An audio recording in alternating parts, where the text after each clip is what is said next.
शुक्ला आप सभी स्टूडेंट्स का बहुत बहुत स्वागत करता हूं एक शानदार से प्लेटफॉर्म फन अकेडमी पर। और आप सभी बच्चे लोगों से मैं कहना चाहूंगा एनटीए यूजीसी नेट के लिए या फिर किसी भी कैटेगरी की, अगर आप किसी भी कैटेगरी एग्जाम के लिए अगर तैयारी कर रहे हैं तो आप सभी बच्चे लोग ज्वाइन कर सकते हैं। इंडिया का लार्जेस्ट लर्निंग प्लेटफॉर्म अवेलेबल है जो कि है अन अकेडमी। और आप सभी स्टूडेंट्स के लिए जो कि परफेक्ट स्टडी पार्टनर होने वाला है जो भी नेट की तैयारी कर रहे हैं। क्यों? क्योंकि यहाँ पे हर एक वेडनेसडे को आपको नए नए बैचेस लॉन्च होने को मिलते हैं आपके टॉप एजुकेटर्स के द्वारा।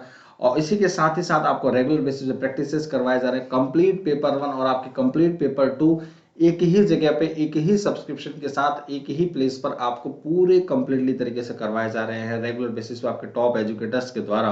तो आप प्लीज इनको ज्यादा से ज्यादा ज्वाइन करें, सारे एजुकेटर्स की क्लासेस देखें। और एक छोटा सा इंट्रोडक्शन अगर मैं अपने बारे में देना चाहूँ सो मेरा नाम है Abhishek Shukla and I have more than 4 years of experience in teaching field. I am specialized for subject of NTA commerce and for paper 1 मैं आपको डेली टीच कर रहा हूँ। तो आपको मैं डेली लाइव आपको यहाँ पे शो हो रहा हूँ। और यह मेरा कोड है अभी 101 ABHI 101, जिस कोड का आप इस्तेमाल करके इंस्टेंट 10% का डिस्काउंट अवेल कर सकते हैं जब आप सब्सक्रिप्शन ले रहे होंगे। तो अब सब्सक्रिप्शन कितने तरीके के हैं, क्या है, उसको देख लेते हैं। तो प्लस का सब्सक्रिप्शन है साथियों, जहां पे आपको इंडिया के बेस्ट एजुकेटर के साथ interactive live classes, structured courses, PDF live test quizzes मिल जाते हैं। और इसी के साथ अगर आप आइकॉनिक का कोर्स लेते हैं तो आपको ये टॉप बेनिफिट्स के साथ आपको personal coach, personalised doubt solving sessions, complete study material, SOP for interview preparation, ये सारी ही चीजें आपको मिल जाती हैं। तो ये कुछ रहे बेनिफिट्स आपके प्लस और आइकॉनिक के। तो कोई भी बच्चा स्किप ना करे, वैलिडिटी के साथ यहाँ पे प्राइसेस देख सकते हैं सभी बच्चे लोग। तो आपको कोड एक ही इस्तेमाल करना है अभी 101, चाहे आप प्लस का सब्सक्रिप्शन ले रहे हैं चाहे आप आइकॉनिक का। तो बेनिफिट्स मैंने आप सभी बच्चों को बता ही दिया है। जैसे कि देख रहे होंगे आप लोगों को वैलिडिटी के साथ यहाँ पे प्राइसेस शो हो रहे हैं। तो इन प्राइसेस पे 10% का डिस्काउंट अवेल करना है तो आपको कोड यहाँ पे अप्लाई कर देना है। यहाँ पे लिखा हुआ है वर्ड अप्लाई, यहाँ पे जैसे ही क्लिक करेंगे आपको 10% इंस्टेंट डिस्काउंट मिल जाएगा साथियों। तो चलिए आगे बढ़ते हैं। तो प्लस आइकॉनिक की ये रहे कुछ बेनिफिट्स, तो कोई भी बच्चा स्किप ना करे। बक्स बाउंटी अवेलेबल है साथियों, जहां पे आपको कुछ भी कंटेंट इनएप्रोप्रिएट लगता है वीडियो के अंदर आप क्लेम कर सकते हैं प्राइस के लिए। जो भी आपके पास लगता है कि इस टीचर ने जो पढ़ाया वो कुछ कहीं ना कहीं तरीके से कुछ इनएप्रोप्रिएट है, तो आपको डिस्क्रिप्शन बॉक्स में एक गूगल फॉर्म दिया गया है, गूगल फॉर्म को फिल करके आप प्राइस को अवेल कर सकते हैं साथियों। तो आपके पास फ्री ऑफ कॉस्ट भी क्लासेस यहाँ बिल्कुल अवेलेबल है। जैसे मैं आपको लाइव टीच कर रहा हूं तो आपके पास बिल्कुल free of cost classes available हैं।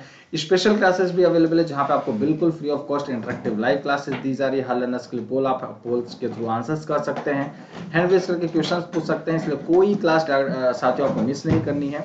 डेली लेक्चर नोट्स प्रोवाइड किए जा रहे हैं आपको रेगुलर बेसिस पे। और साथ ही साथ आपको कहीं भी, कभी भी, किसी भी वक्त, किसी भी डिवाइसेस में आप सभी स्टूडेंट्स एक्सेस कर सकते हैं इन लेक्चर्स का, जो कि बिल्कुल फ्री ऑफ कॉस्ट दी जा रही है। तो ये फ्री ऑफ कॉस्ट क्लासेस के आपके पास ये अपकमिंग सेशंस और रिकॉर्डेड सेशंस अवेलेबल है साथियों। तो इनको आप जरूर रेगुलर बेसिस पे ज्वाइन करना ना भूलें। आपके पास काफी बच्चों का डाउट था सर 2022 के लिए कोई ऐसा बैच है क्या जिस बैच को हम ज्वाइन करके कंप्लीट पेपर 1 अपना कवर कर सकते हैं। तो साथियों आपके पास ये बैच अवेलेबल है और मैं भी आपको डेली टीच कर रहा हूँ। तो आप सभी स्टूडेंट ज्वाइन कर सकते हैं, एक ही सब्सक्रिप्शन के साथ पूरी कंप्लीट पढ़ाई कर सकते हैं अभी 101। ठीक है, तो आपके पास पेपर 1 के लिए ये कुछ बैचेस हैं, तो आप इन कोई भी बैचेस ज्वाइन करने के लिए आप इस कोड का इस्तेमाल कर सकते हैं। पेपर 2 कंप्यूटर और कॉमर्स के लिए भी आपके बैचेस लॉन्च हो चुके हैं, तो आप इनको जरूर से जरूर ध्यान दें। और साथ ही साथ आपके पास बहुत ही बड़ा मेगा ऑफर अवेलेबल है कि जो कि आप लोग देख सकते हैं 12 सितंबर के लिए, बट इसको अब ये एक्सपायर हो गया आई थिंक आप लोगों के लिए, और ये भी एक्सपायर हो चुका है। ठीक है, तो फटाफट सारे स्टूडेंट्स आ जाएं। कुछ क्वेश्चंस हम लोग कर चुके थे, अब कुछ क्वेश्चंस हम लोग करने जा रहे हैं। तो सारे स्टूडेंट्स आ जाएं, क्लासेस को ज्वाइन कर लीजिए ज्यादा से ज्यादा नंबर्स में, फटाफट सभी बच्चे लोग। चलिए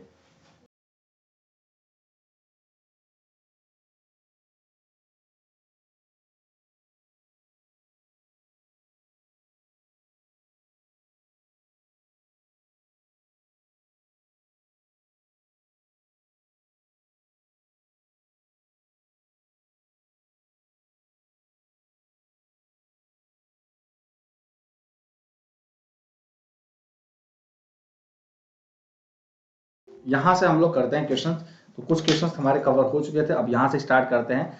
सो क्या है क्वेश्चन देख सकते हैं, under whose advice does the president of India declare emergency under article 352।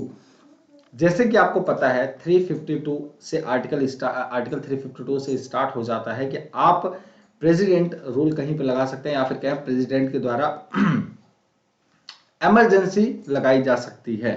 ठीक है, जैसे कि इंदिरा गांधी के टाइम पे हुआ था।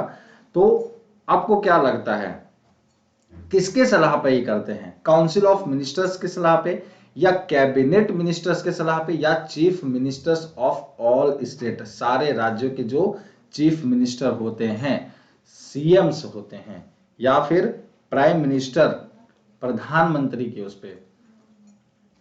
अब देखिए, आपको एक बात समझने की जरूरत है। अब आपको पता है काफी बच्चों को यही कंफ्यूजन होगा, सर ये काउंसिल ऑफ मिनिस्टर्स कौन होते हैं, सर ये कैबिनेट कौन होता है, और बाकी ये तो जानते ही हैं, चीफ मिनिस्टर और प्राइम मिनिस्टर तो जानते ही हैं। ठीक है, अगर प्राइम मिनिस्टर है तो वो कौन से मिनिस्ट्री में आता है, या फिर ये अलग से ही अपना कोई मिनिस्ट्री है क्या? इसका मतलब कहने का ये है कि क्या प्राइम मिनिस्टर एक अलग से कोई मिनिस्ट्री है, या फिर ये कैबिनेट या मतलब काउंसिल के अंदर ही आते हैं, या फिर कुछ अलग इनका मतलब सेक्शन है? तो साथियों, आज आप लोगों को मैं एक चीज समझाना चाहूंगा। देखिए, जैसे आपका पार्लियामेंट है, हमेशा हमेशा के लिए आपका डाउट ये दूर हो जाएगा। ठीक है, ध्यान से समझिए। जैसे ये आपका पार्लियामेंट है, पार्लियामेंट में जैसे कि आप सभी स्टूडेंट्स को पता है, एक हाउस है लोकसभा, एक हाउस है आपका राज्यसभा। ठीक है, तो जो आपकी ये असेंबली है, जो लोकसभा या राज्यसभा है, तो इसके अंदर आपको पता है गवर्नमेंट का जो वर्किंग है, जो सिस्टम ऑफ गवर्नमेंट में जो वर्क करता है, तो वो किस तरीके से करते हैं? सबसे पहले लेजिस्लेटिव बॉडी, फिर एग्जीक्यूटिव बॉडी, फिर इसके बाद आपका आता है जुडिशरी। यही होता है ना, कार्य तो यही होता है। ठीक है, तो ये जो लेजिस्लेशन है, ये जो लेजिस्लेशन है, या आप ये कहें ये जो लोकसभा है या जो पार्लियामेंट है, इसके अंदर जो मिनिस्टर्स हैं, एक ही एग्जांपल में अगर आपको इतना समझाया कि ये जो लोकसभा है या इसके अंदर जो मिनिस्टर्स हैं, लेजिस्लेशंस हैं, ठीक है, अब ये मान लीजिए 1 2 3 4 5 6 7 8 XYZ इतने सारे ये मिनिस्टर्स बैठे हुए हैं। ठीक है, बहुत ध्यान से समझिएगा। ये मान लीजिए इतने सारे ये मिनिस्टर्स हैं। ठीक है, बहुत समझने वाली चीजें हैं। अब इतने मिनिस्टर के अंदर कुछ मिनिस्टर्स को, अब ये सारे ही मिनिस्टर्स का काम लेजिस्लेशन का होता है। ठीक है, एक्ट को बनाने का काम होता है। इन्हीं मिनिस्टर्स में से कुछ टॉप मिनिस्टर को क्या कर दिया जाता है? सेलेक्ट कर लिया जाता है। ठीक है, सेलेक्ट कर लिया जाता है कुछ टॉप मिनिस्टर्स को। और कुछ जो टॉप मिनिस्टर्स को जो सेलेक्ट करते हैं, टॉप मिनिस्टर्स की बात कर रहा हूं, एक ऊंचे पद वाले की, जैसे होम मिनिस्टर। होम मिनिस्टर एक ऊंचा पद है। ठीक है, फाइनेंस मिनिस्टर एक ऊंचा पद है। ठीक है, डिफेंस मिनिस्टर एक ऊंचा पद है। तो ये क्या है? कहीं ना कहीं प्राइम मिनिस्टर, प्राइम मिनिस्टर, ठीक है, ये भी एक तरीके का पद है, सबसे बड़ा, देश का सबसे ऊंचा पद। तो यह क्या है, आपको समझने की जरूरत है। इन्हीं पद में से ये देखिए, अब ये जो कुछ मिनिस्टर्स को, टॉप मिनिस्टर्स को एक सेलेक्ट कर दिया जा रहा है ना, इसी को बोलते हैं काउंसिल ऑफ मिनिस्टर्स। क्या बोलते हैं? Council of ministers. क्या बोलते हैं साथियों? इन्हीं को बोलते हैं काउंसिल ऑफ मिनिस्टर। कुछ और अलग नहीं होता, इनका कुछ अलग ग्रुप नहीं। ये आपके लेजिस्लेशन में से ही कुछ लोग को ग्रुप बना दिया जाता है, कुछ मिनिस्टर्स का, जिनको हम काउंसिल ऑफ मिनिस्टर्स कहते हैं। अब इसी ये काउंसिल ऑफ मिनिस्टर्स को दूसरे नाम से क्या जाना था? कौन सी बॉडी जानी जाती है? Executive body. कौन सी बॉडी जानी जाती है? Executive body. साथियों, आपको एक बात बता दें हम कि जब भी काम जो लेजिस्लेशन का होता है, लेजिस्लेशन बॉडी के अंदर ही एग्जीक्यूटिव बॉडी ही होती है। ध्यान समझिए, लेजिस्लेशन बॉडी के अंदर ही एग्जीक्यूटिव बॉडी भी होती है। तो ये बॉडी निकलकर यहीं से आती है। ठीक है, ये एमपी ही होते हैं, एमपीज ही होते हैं। एग्जीक्यूटिव बॉडी के अंदर भी एमपीज होते हैं। काउंसिल ऑफ मिनिस्टर को ही एग्जीक्यूटिव बॉडी कहते हैं साथियों, ध्यान रखिए। ठीक है, और इसके बाद आपको एक और चीज बता दें कि काउंसिल ऑफ मिनिस्टर्स के अंदर ही फिर आपके अलग अलग मिनिस्टर्स बनते हैं। चाहे अब काउंसिल ऑफ मिनिस्टर्स के अंदर ही आपके प्रधानमंत्री होते हैं, इसी के अंदर आपके क्या नाम है, होम मिनिस्टर होता है, डिफेंस मिनिस्टर होता है, फाइनेंस मिनिस्टर होता है, सेक्रेटरी होते हैं, मतलब ये सारे ही मिनिस्टर्स इसी के अंदर आते हैं। अब इसके अंदर भी आपके पार्ट बने हुए हैं। अब काउंसिल ऑफ मिनिस्टर्स के अंदर भी आपके पार्ट बने हुए हैं। समझिएगा ध्यान से, आप लोगों को कभी लाइफ में हो सकता है काफी बच्चों को याद हो, पता हो ये सारी चीजें, बट हो सकता है काफी चीजों को ना पता हो। तो काउंसिल ऑफ मिनिस्टर्स के अंदर ही साथ आपके भाई आपके कुछ तो कैबिनेट, मिनिस्ट्री ऑफ कैबिनेट से आते हैं। अब मिनिस्ट्री ऑफ कैबिनेट का मतलब होता यह है कि आपके प्रधानमंत्री जैसे हो गए, मिनिस्ट्री ऑफ होम अफेयर्स मतलब होम मिनिस्टर हो गए, ठीक है, ये सब कैबिनेट मिनिस्ट्री होती हैं, ठीक है, ये सब सीओएम के अंदर भी एक आपके अपने उससे भी बड़ा मिनिस्टर्स आते हैं, तो आपकी कैबिनेट मिनिस्ट्री होगी। अब इसी के अंदर आपके डेप्यूटी मिनिस्टर्स भी होते हैं, समझिएगा, इसमें आपके डेप्यूटी मिनिस्टर्स भी होते हैं, ठीक है। तो यहाँ कुछ पार्ट था पॉलिटिकल का, तो जो आपको मुझे समझाना था, क्लियर। और फिर इसके बाद स्टेट मिनिस्टर्स आते हैं, तो यहाँ आपके कुछ सीनियर लेवल के मिनिस्टर्स थे जो मुझे आपको समझाना था। तो इस चीज का ध्यान रखेंगे कभी भी।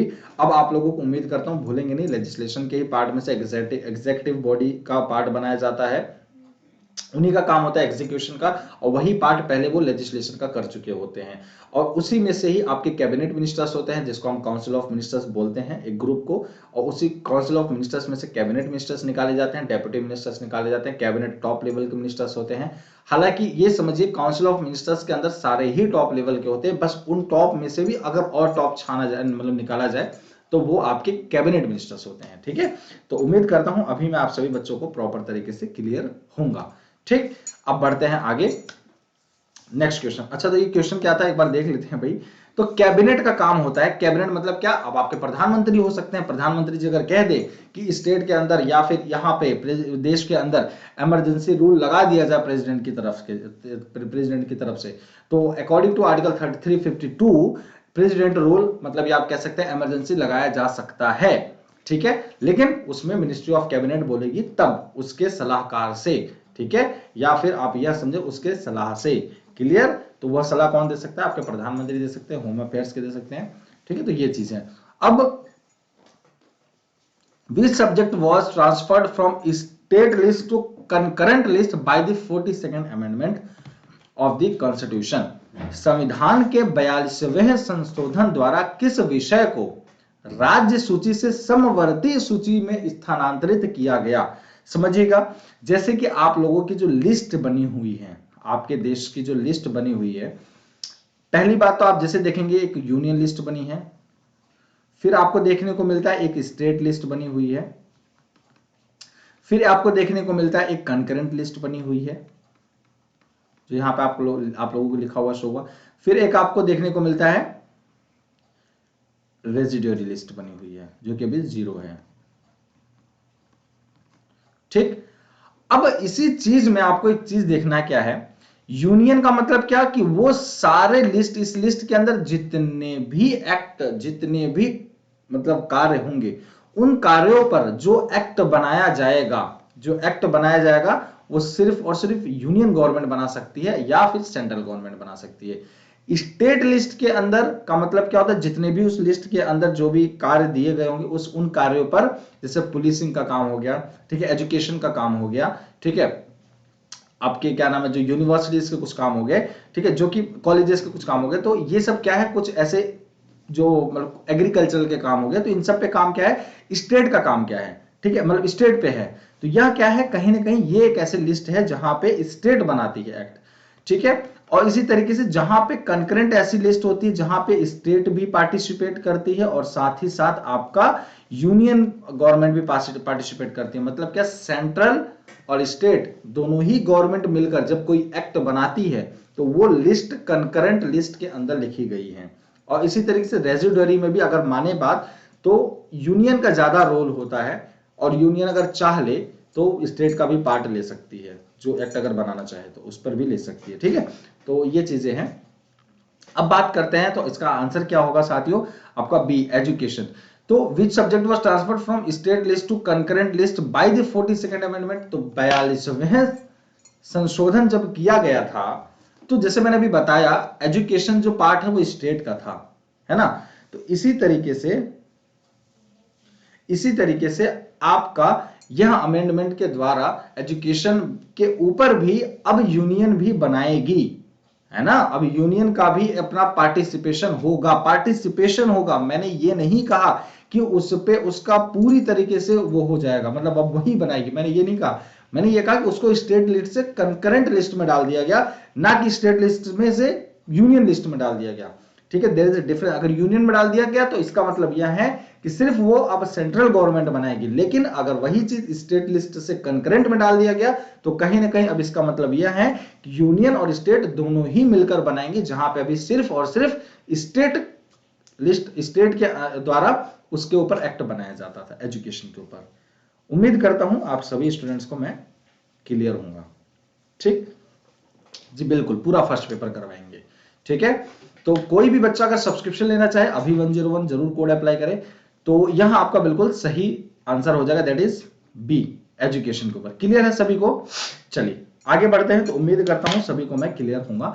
अब बात करते हैं अकॉर्डिंग टू आवर संविधान, according to our constitution, the maximum number of members representing the union territories in the Lok Sabha cannot exceed, हमारे संविधान के अनुसार लोकसभा में केंद्र शासित प्रदेशों का प्रतिनिधित्व करने वाले सदस्यों की अधिकतम संख्या से अधिक नहीं हो सकती है। तो कितना बताएंगे आप सभी स्टूडेंट्स? 20 से, 25 से, या फिर 10 से, या फिर 15 से?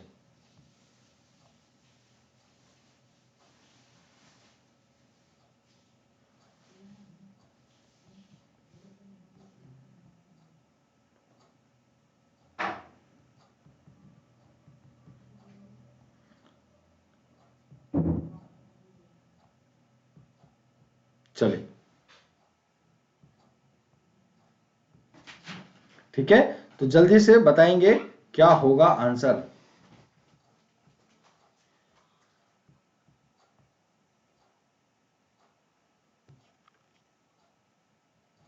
चलिए, तो ए आपका बिल्कुल सही आंसर हो जाएगा, दैट इज 20। ठीक है, A will be your right answer. ठीक है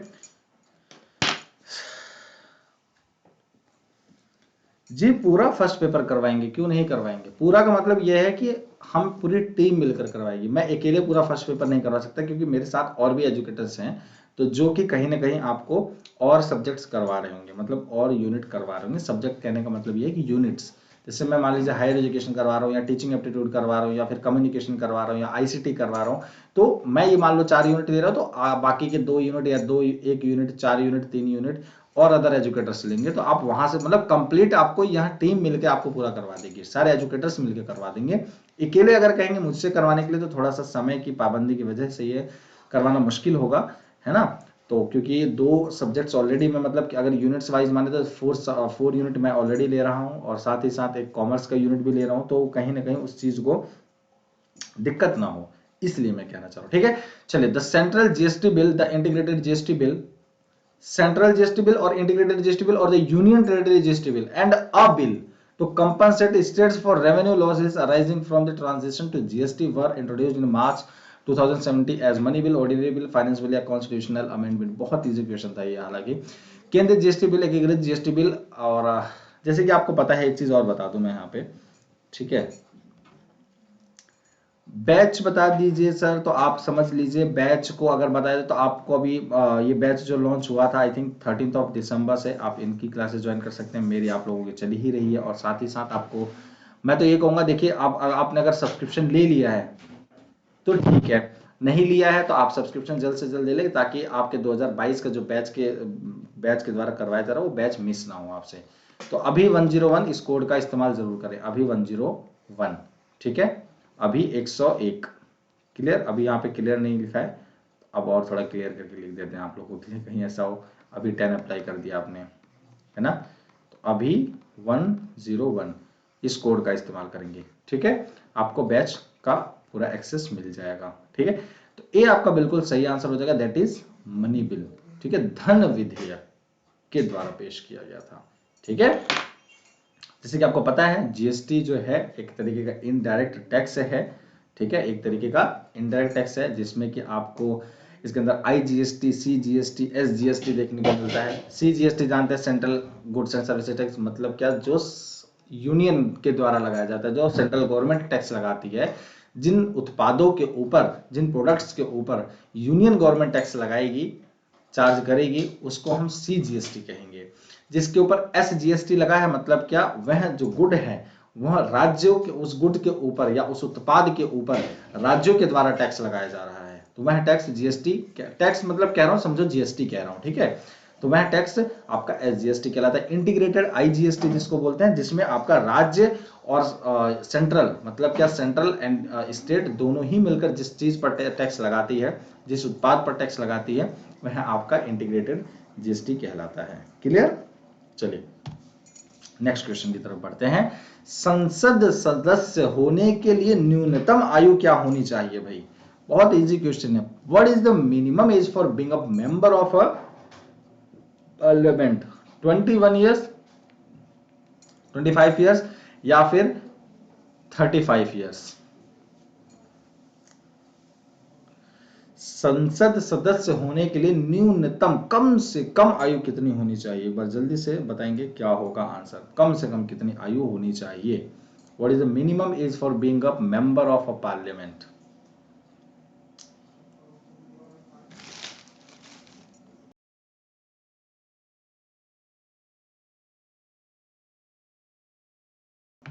चलिए तो जल्दी से बताएंगे क्या होगा आप सभी स्टूडेंट्स का आंसर। कम से कम कितना एज होना चाहिए भाई?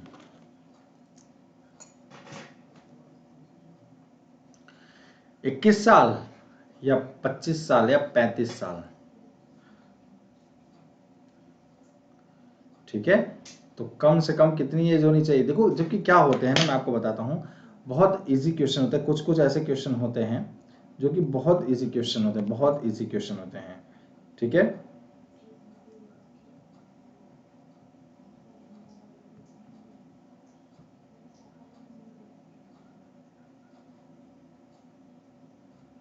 हाँ, तो मैं आपसे क्या कह रहा था, तो कुछ क्वेश्चंस ऐसे होते हैं जो कि बहुत ही इजी क्वेश्चंस होते हैं।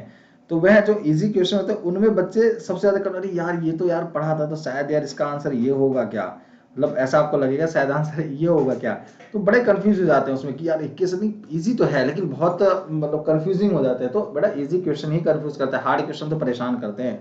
जहां कंफ्यूज हो रहा है समझो वो इजी क्वेश्चन करता है। ठीक है, तो नहीं नहीं नहीं नहीं, ये 21 यहाँ पे आप लोग क्या आंसर करें? 21 जी बिल्कुल नहीं, 25 यहाँ बी आंसर लिखा हुआ है, 25 ईयर्स आपका बिल्कुल सही आंसर होगा। ठीक है, कम से कम आपकी उम्र 25 साल होनी चाहिए एक संसदीय चुनाव लड़ने के लिए। ठीक है, संसदीय चुनाव लड़ने के लिए, या फिर आप यह कहें एक एमपी बनने के लिए, मेंबर ऑफ पार्लियामेंट।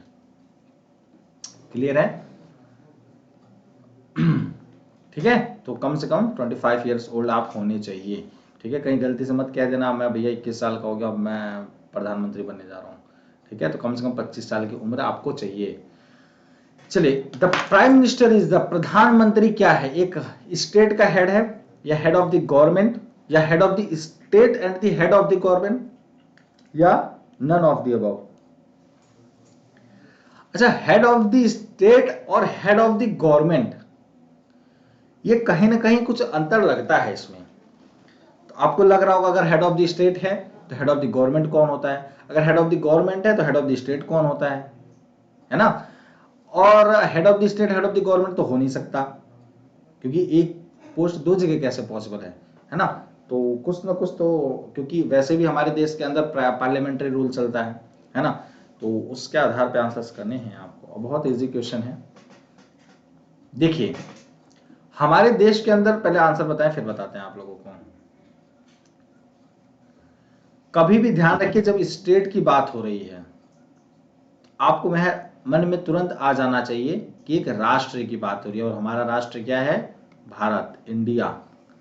ठीक है, अगर हेड ऑफ द स्टेट की बात हो रही है मतलब समझिए हेड ऑफ दिस कंट्री, तो हेड ऑफ दिस कंट्री कौन है? प्रेसिडेंट, राष्ट्रपति। राष्ट्र की बात हो रही है, किसकी बात हो रही है? राष्ट्र की बात हो रही है। हम कभी चुनाव जो करते हैं वो राष्ट्र के जो हेड होता है उसका चुनाव नहीं करते, हम उसका चुनाव नहीं करती है, हम नहीं करते उसका चुनाव, हम सरकार का चुनाव करते हैं कि हमारे देश के अंदर सरकार कौन सी चलेगी, मतलब सरकार कौन सी चलेगी उसका चुनाव करते हैं हम एक राष्ट्र के राष्ट्रपति का चुनाव नहीं करते हैं। तो यह चीज आपको समझने की जरूरत है। तो हेड ऑफ द स्टेट मतलब हेड ऑफ इंडिया आप कह सकते हैं, कंट्री कौन होता है? प्रेसिडेंट होते हैं। और हेड ऑफ द गवर्नमेंट कौन होता है? प्राइम मिनिस्टर होते हैं। कौन से मिनिस्ट्री से निकल कर आते हैं ये? काउंसिल ऑफ मिनिस्टर्स के अंदर, कैबिनेट मिनिस्ट्री के अंदर से आते हैं, मिनिस्ट्री ऑफ कैबिनेट बोल सकते हैं, वहां से इनका आगमन होता है। और दूसरी चीज, अब फिर कहेंगे sir head of the state तो बता दिया आपने, हेड ऑफ द गवर्नमेंट क्यों नहीं बता रहे? हेड ऑफ द गवर्नमेंट का मतलब समझिए साथियों, यह गवर्नमेंट चेंज होती रहती है, यह गवर्नमेंट चेंज होती रहती है और इनका चयन हम खुद करते हैं, इनका चयन हम खुद करते हैं, हमारे द्वारा ही इनडायरेक्टली तरीके से इनका चयन किया जाता है। तो सरकार के प्रमुख बदलते रहते हैं, ये भी बदलते हैं, लेकिन इनका हम लोग नहीं चयन करते, ठीक है, इनका सरकार खुद करती है, या फिर इनका एक अपना अलग प्रोसेस है। किसी दिन अगर क्लासेस हुई तो वो उस पर डिस्कस कर लिया जाएगा, ठीक है। तो यह आपको ध्यान रखना है, ठीक। तो हेड ऑफ गवर्नमेंट होता है प्राइम मिनिस्टर। क्वेश्चन नंबर 27 की बात करें तो क्या लिखा है क्वेश्चन नंबर 27? जितने भी बच्चे क्लासेस को ज्वाइन कर रहे होंगे, जरूर अगर आप लोगों को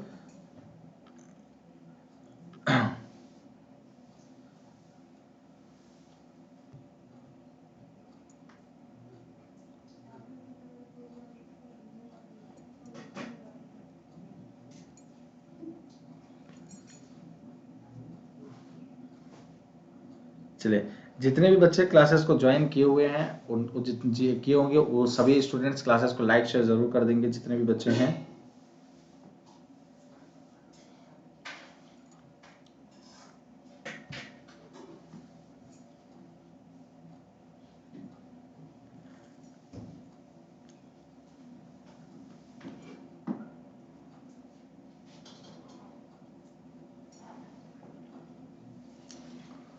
चलिए, तो see, appointment of members of the council of ministers is made by the president.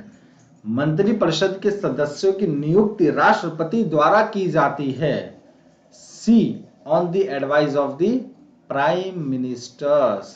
तो आप सभी स्टूडेंट्स ध्यान रखेंगे, जैसे मैंने बताया कि आपके लेजिस्लेशन के ही अंदर से आपके काउंसिल ऑफ मिनिस्टर्स का चयन होता है, जिसको हम एग्जीक्यूटिव बॉडी कहते हैं, जिनको हम एग्जीक्यूटिव बॉडी कहते हैं। अच्छा, आपको ये भी चीज पता होना चाहिए कि पार्लियामेंट्री और प्रेसिडेंशियल रूल जो होता है, पार्लियामेंट्री फंक्शन जो सिस्टम है या फिर प्रेसिडेंशियल रूल है, प्रेसिडेंशियल सिस्टम है, दोनों का डिफरेंस इसी COM पर ही डिपेंड है, ये समझ लीजिए।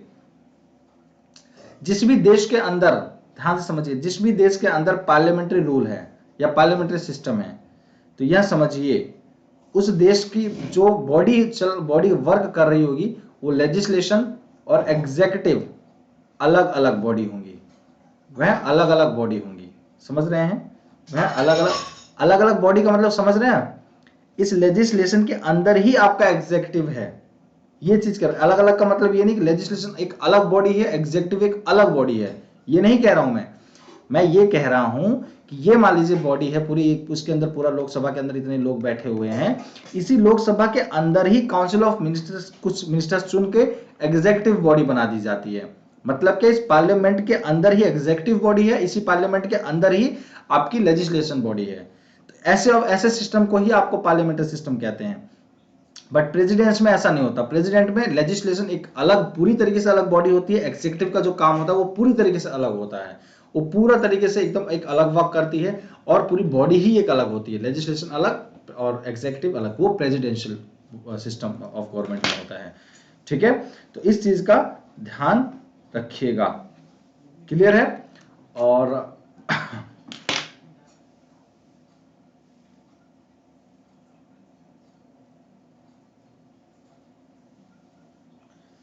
सर प्लस में सब्सक्रिप्शन लेने से जो वीडियो अगर डाउनलोड करके रखूंगी तो हमेशा रहेगा, या टाइम की वैलिडिटी खत्म होने के बाद डाउनलोड हट जाएगा क्या? Please reply. जी बिल्कुल नहीं, बिल्कुल नहीं।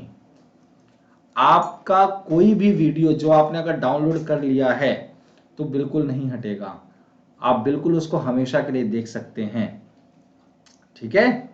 क्लियर सभी को? जो भी बच्चा सब्सक्रिप्शन ले रहा है साथियों, आप डाउनलोड कर लेंगे, उसकी वैलिडिटी हमेशा के लिए रहेगी, ठीक है? हमेशा के लिए रहेगी, जितनी बार चाहे उतनी बार देखें, कहने का मतलब यही होता है कि हमेशा के लिए रहेगी। और कोड, आप कोई भी सब्सक्रिप्शन ले रहा है, कोड आपको यही अप्लाई करना है, ABHI 101, ठीक है? इस कोड का इस्तेमाल करना है, ठीक है, कोई भी बच्चा अगर सब्सक्रिप्शन लेगा तो कोड जरूर इस्तेमाल कर ले, क्योंकि कहीं ऐसा ना हो कि आपने इस्तेमाल नहीं किया और 10% डिस्काउंट आपको ना मिल पाया। ठीक है, तो इस कोड का जरूर से जरूर इस्तेमाल करें। ठीक है साथियों, तो इस चीज का ध्यान रखेंगे। ठीक है, तो आप जो भी बच्चे जितने बार भी डाउनलोड कर सकते हैं, और डाउनलोड कह रहा हूँ मतलब जितने बार भी देखना चाहें देख सकते हैं, और डाउनलोड करें तो आपके पास वो हमेशा के लिए रहेगी और आप क्लासेस को देख सकते हैं रेगुलर बेसिस पे।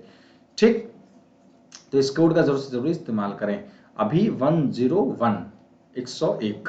ठीक है, चलिए, तो आपके मैंने क्या समझाया आप लोगों को कि प्राइम मिनिस्टर के एडवाइस पर आपके प्रेसिडेंट के द्वारा काउंसिल ऑफ मिनिस्टर्स के जो मेंबर्स चुने जाते हैं, एग्जीक्यूटिव के लिए, वो आपके राष्ट्रपति ही चुनते हैं। लेकिन किसके सलाह पर चुनते हैं? तो वह आपके प्रधानमंत्री के सलाह पर चुनते हैं, क्योंकि प्रधानमंत्री जो होता है वह कैबिनेट मतलब क्या, सबसे ऊंचे लेवल मिनिस्ट्री ऑफ सबसे ऊंचे लेवल का मिनिस्टर होता है। जो प्रधानमंत्री होता है वो सबसे ऊंचे लेवल का मिनिस्टर होता है, तो उसके सलाह पर प्रेसिडेंट चुनते हैं कि कौन कौन से एग्जीक्यूटिव बॉडी के अंदर, काउंसिल ऑफ मिनिस्टर्स के अंदर यह मेंबर्स होने चाहिए। ठीक है, ठीक है, okay, thank you so much, आपका भी थैंक यू सो मच। ठीक है, तो कोई भी सब्सक्रिप्शन लेगा अभी 101 कोड अप्लाई जरूर करना है। ठीक है, चलिए, और जितने भी बच्चों ने अभी तक टेलीग्राम चैनल ज्वाइन नहीं किया, सभी स्टूडेंट्स टेलीग्राम चैनल भी ज्वाइन कर लेंगे, जिससे कोई भी अगर आप लोगों को डाउट है तो आप पूछ सकते हैं। ठीक है, किसी प्रकार का कोई डाउट है तो आप सभी स्टूडेंट्स पूछ सकते हैं। ठीक है, president of India is, Bharat के राष्ट्रपति कौन है?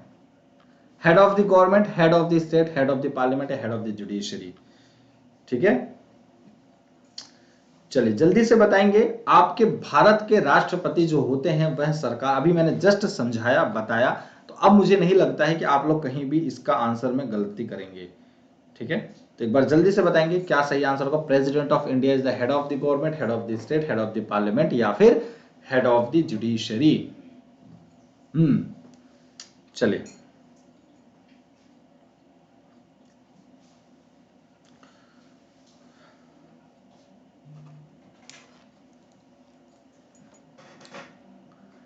चलिए तो जल्दी से 10% डिस्काउंट अगर लेना है तो आप लोग जरूर कोड अप्लाई कीजिएगा, कोई बच्चे स्किप ना कीजिएगा। ठीक है, तो बी आपका बिल्कुल सही आंसर हो जाएगा, कोई बच्चा इसमें कोई गलत आंसर कर ही नहीं सकता था। क्या? हेड ऑफ द स्टेट, राज्य के प्रमुख होता है आपका भारत राष्ट्रपति।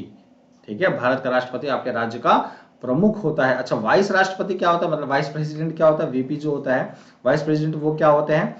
आपके राज्यसभा का राज्यपाल होता है, या आप यह कहें वो स्पीकर होता है। स्पीकर ऑफ लोकसभा कौन होता है? आपके देश का स्पीकर ऑफ लोकसभा जो है, सॉरी राज्यसभा कौन होता है? आपके वाइस प्रेसिडेंट होते हैं। ठीक है, आपके देश के राज्यसभा जो है, राज्यसभा का जो स्पीकर होता है वो वाइस प्रेसिडेंट होता है। क्लियर सभी को? तो यह चीज ध्यान, कभी आप लोग सुनते हो ना कि वाइस प्रेसिडेंट या वेंकैया नायडू के बारे में, है ना, तो वो समझिए वो आपके वाइस प्रेसिडेंट मतलब राज्यसभा के स्पीकर ही है वो। ठीक है, तो इस चीज का ध्यान रखेंगे। चलिए नेक्स्ट क्वेश्चन की तरफ बढ़ते हैं, क्वेश्चन नंबर 29। भारत के प्रधानमंत्री बनने की योग्य होने के लिए न्यूनतम आयु कितनी होनी चाहिए? The minimum age being eligible to become the prime minister of India is 21 year, 25 year, 30 years, या फिर 35 ईयर्स।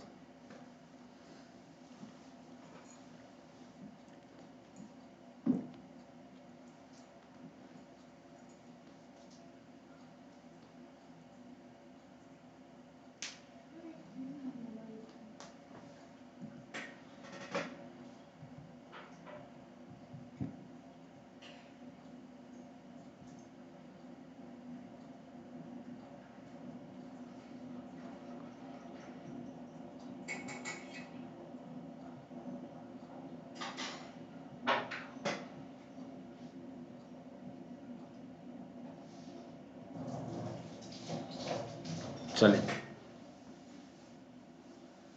फटाफट आंसर सभी लोग कर रहे होंगे, उम्मीद करता हूं सभी सही उत्तर दे रहे होंगे इसका। ठीक है, चलिए, तो आपका बी बिल्कुल सही आंसर, क्योंकि अभी जस्ट मैंने बताया कि आपका प्रधानमंत्री कुछ और नहीं होता, ये भी समझिए। प्रधानमंत्री एक तरीके का आपके देश का एमपी, वो भी एक तरीके का एमपी है, मेंबर ऑफ पार्लियामेंट है। वो तो ये है कि उस मिनिस्ट्री को जब चुना जा रहा है, कैबिनेट मिनिस्ट्री का हेड चुना जा रहा है, तो वो प्रधानमंत्री बन जाता है ना, वो प्रधानमंत्री बन जाता है। लेकिन है तो भाई आपके लेजिस्लेशन का मेंबर ही, है ना, तो यह आपका मेंबर ऑफ पार्लियामेंट ही होता है। तो मेंबर ऑफ पार्लियामेंट की उम्र मैंने कितनी बताई अभी, कम से कम कितनी होनी चाहिए, 25 साल होनी चाहिए। तो प्रधानमंत्री की कितनी होनी चाहिए, उसकी भी 25 साल होगी ऑब्वियसली। ठीक है, क्लियर है। तो इस चीज का अब ध्यान रखें, कोई बच्चा अब ना भूले। ठीक, चलिए नेक्स्ट क्वेश्चन।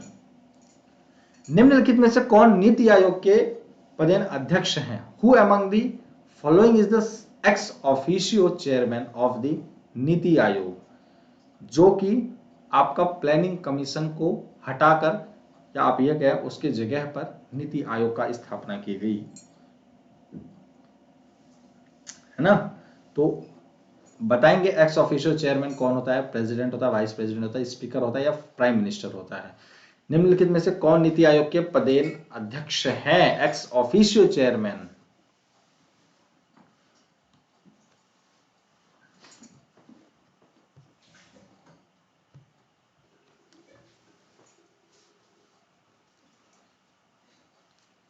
चलिए जल्दी से फटाफट बताएंगे क्या होगा आंसर आप सभी बच्चों का।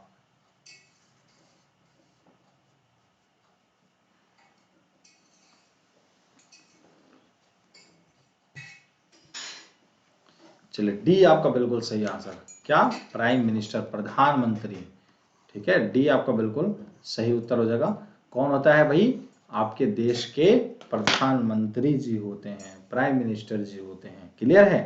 तो प्रधानमंत्री आपके देश के नीति आयोग के एक्स ऑफिशियो चेयरमैन होते हैं, आपके एक्स ऑफिशियो चेयरमैन होते हैं। चलिए नेक्स्ट क्वेश्चन की तरफ चलते हैं। Question number 31। The president of India is elected indirectly by an electoral college consisting of elected members of only Lok Sabha, only Rajya Sabha, या state assemblies and state legislative councils, या all of the above. The president of India is elected indirectly by an electoral college consisting of elected members of only Lok Sabha, only Rajya Sabha, या state assemblies and state legislative councils.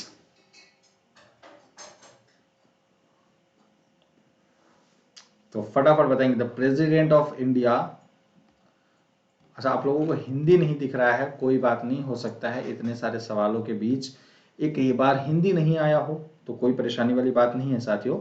ठीक है, the president of India is elected indirectly bye in electoral college, आपको पता है, consisting of elected. एक दिन मैं आप लोगों की क्लास ले लूंगा, कोई दिक्कत नहीं, कि कैसे प्रेसिडेंट का चयन होता है। ठीक है, चलो देखो आ गया। ठीक है, तो डी आपका बिल्कुल सही आंसर होगा। ओनली लोकसभा के लोग भी होते हैं, राज्यसभा के लोग भी होते हैं, स्टेट असेंबलीज भी होती हैं, वहां पे स्टेट लेजिस्लेटिव काउंसिल्स भी होती हैं। ठीक है, स्टेट असेंबलीज और स्टेट लेजिस्लेटिव काउंसिल्स भी होती है।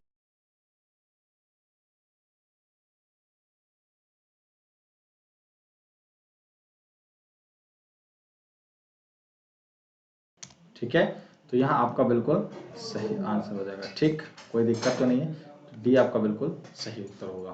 ठीक है, ये सारे ही लोगों का होना बड़ा जरूरी है, यहाँ के मेंबर्स का इलेक्टेड होना बड़ा जरूरी है। ठीक है, लोकसभा, राज्यसभा और आपके विधान परिषद और विधानसभाओं में से। ठीक, चलिए, which of the following authorities can proclaim emergency in the state? किसी भी राज्य के अंदर आपातकालीन की घोषणा कौन कर सकता है? गवर्नर, चीफ मिनिस्टर, या प्रेसिडेंट, या फिर प्राइम मिनिस्टर? तो एक बार जल्दी से बताएंगे कौन कर सकता है। ठीक, कौन कर सकता है? ठीक है, इस बात का आपको बताना है। ठीक है, कौन घोषणा कर सकता है? ठीक, जल्दी से।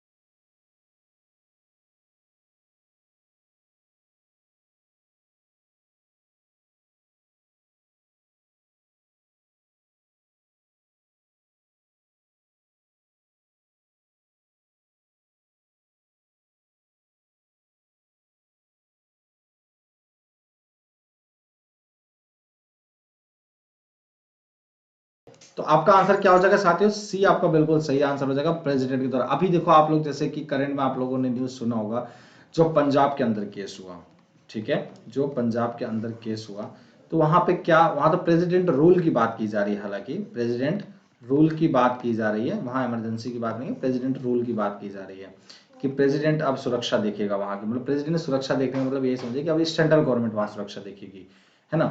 तो वहां आपको केस पता ही है कि भाई मेन हाईवे पे, ये हाईवे है, यहाँ पे बीच में मोदी जी की गाड़ी रोक दी गई, हमारे देश के प्रधानमंत्री की गाड़ी रोक दी गई, ठीक है। और क्या हो जाता क्या नहीं हो जाता कुछ कहना नहीं था किसी का, है ना। तो इस कारण की वजह से काफी ये मतलब काफी केसेस रहा ये न्यूज में, है ना। तो यहाँ पे भी किस चीज की बात हो रही थी कि आप प्रेसिडेंट रूल लगा दीजिए पंजाब के अंदर, है ना। अब क्या किसकी क्या दिक्कतें हैं अब वो तो नहीं बता सकते, बट हाँ ये चीज है कहीं ना कहीं।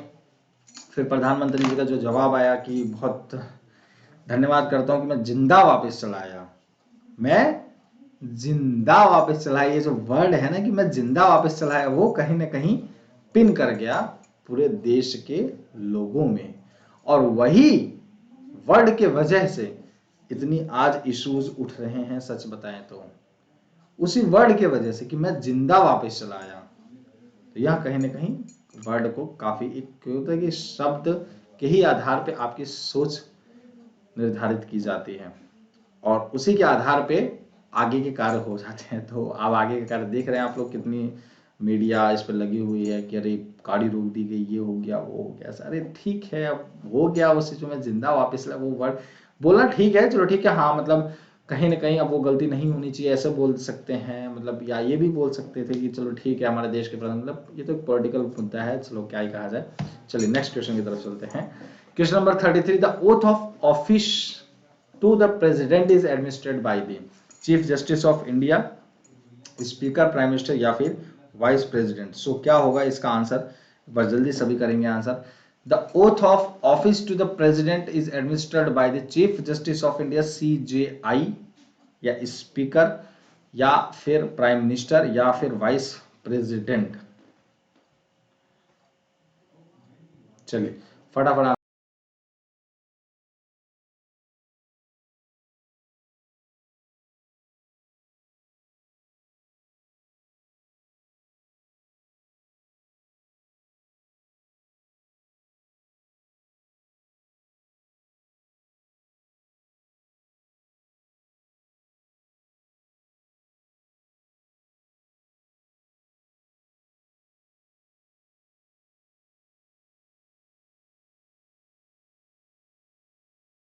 चलिए ए आपका बिल्कुल सही आंसर है, CJI। किसके द्वारा किया जाता है भाई, आपके वहां पे chief justice of India available होते हैं, ठीक है, CJI, chief justice of India. ये तो बहुत इजी क्वेश्चन था, ये तो सभी को पता भी होगा, मुझे जहां तक है कि सबको पता होगा भाई। चलो क्वेश्चन नंबर 34 है, which of the following authorities can impose reasonable restrictions on fundamental right. निम्नलिखित में से कौन सा प्राधिकरण मौलिक अधिकारों पर उचित प्रबंध लगा सकता है, प्रतिबंध लगा सकता है, प्रबंध नहीं प्रतिबंध। तो आप समझिए, आपको मैंने प्लस में पढ़ाया भी था इस बात को कि जैसे कि आपको राइट्स दिए गए हैं आपको राइट्स दिए गए हैं, आपके अधिकार आपको दिए गए हैं। तो अधिकार जैसे आपको आर्टिकल 19 है, मान लीजिए एक एग्जांपल बात करें, आर्टिकल 19 है, तो कहीं ना कहीं 19A के अंदर मान लो आर्टिकल ऑफ मतलब आपको ये दिया गया freedom of speech and expression, freedom of मतलब अभिव्यक्ति है, आपको पूरी बोलने की आजादी है, right to move freely from everywhere in the territory of India. और आपको पूरी मतलब तरीके से आजादी है कि आप कुछ भी मतलब बोल सकते हैं, ठीक है, कहीं भी रह सकते हैं, कहीं की जमीनें भी खरीद सकते हैं। तो ये सारी चीजें क्या एक तरीके का आपका अधिकार, बट कहीं ना कहीं आप ये भी समझिए, अगर आप किसी को कुछ बोल सकते हैं, अगर किसी को कुछ बोल सकते हैं तो वो आप एक लिमिट में बोल सकते हैं, उसी को बोलते हैं रीजनेबल रेस्ट्रिक्शन। ठीक है, रीजनेबल रेस्ट्रिक्शन का मतलब समझते हैं कि आपको एक चीजें की जो आजादी दी गई है उस आजादी के ऊपर भी एक लिमिट लगा देना, एक रेस्ट्रिक्शंस लगा देना कि इस हद तक कि आप किसी को बोल रहे हैं तो आप कुछ ऐसे अब्यूजिव लैंग्वेजेस यूज ना करें जिसके वजह से उसके रेस्पेक्ट या डिग्निफाइड लाइफ पर किसी प्रकार का इंपैक्ट हो। तो इसी को बोलते हैं रीजनेबल रेस्ट्रिक्शंस। ठीक है, कि जो उचित प्रतिबंध लग सकते हैं वो लगाए जा सके। तो यहां भी कौन लगाता है, आपका मतलब पार्लियामेंट लगाती है। और क्यों पार्लियामेंट, क्या यहाँ पे ये तो नहीं बोले भाई CJI प्रेसिडेंट लोकसभा, भाई CJI ये सब तो तब जाता है जब जुडिशरी की बात आती है है ना। यहाँ पे तो एक्ट की ही बात हो रही है ना। यहाँ पे एक्ट का मतलब क्या हुआ, यहाँ पे अमेंडमेंट की बात हो रही है। तो अमेंडमेंट एक्ट ये सारे का बनना कहाँ से स्टार्ट होता है, आपके पार्लियामेंट से ही बनना होता है। कोई लोकसभा मत बोल देना, क्योंकि लोकसभा पार्लियामेंट का एक पार्ट है, फिर लोकसभा के बाद राज्यसभा में वो जाता है, तो पार्लियामेंट का पार्ट है, तो सिर्फ लोकसभा बोल देंगे तो कहीं ना कहीं सिर्फ लोकसभा का नाम आ जाएगा, है ना। तो पूरा पार्लियामेंट बोलना, कंफ्यूज नहीं होना है, ठीक है। तो आपका सी आपका बिल्कुल सही आंसर हो जाएगा। पार्लियामेंट ही इस चीज को रीजनेबल रिस्ट्रिक्शंस के आधार पर, रीजनेबल रिस्ट्रिक्शंस का कार्य करती है, ठीक है। ओ सॉरी ठीक है। फिर इसके बाद नेक्स्ट क्वेश्चन है, लास्ट क्वेश्चन है ये, who decides the disputes regarding the election of the president. Who decides the disputes regarding the election of the president. चलिए,